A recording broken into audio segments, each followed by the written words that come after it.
D information আছামলৈ সকলোকে স্বাগতম জনাইছোঁ আৰু আজি যি বিষয়টো আমি উপস্থাপন কৰিব বিচাৰিছোঁ তাৰ প্ৰাক মুহূৰ্তত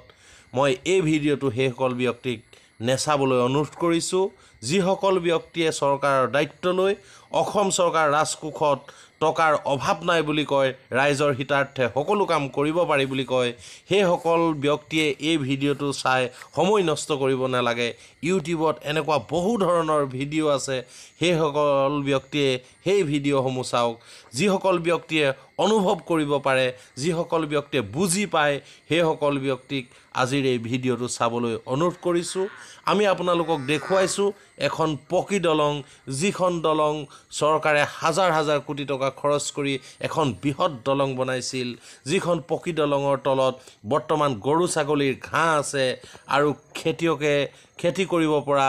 কিছু কৃষিভূমি আছে আৰু আমি প্ৰত্যক্ষ কৰিছোঁ এই পকী দলংখনৰ তলত খেতিয়কে বৰ্তমান খেতি কৰিছে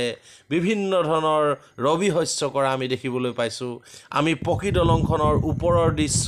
আপোনালোকক দেখুৱাইছোঁ ইমানেই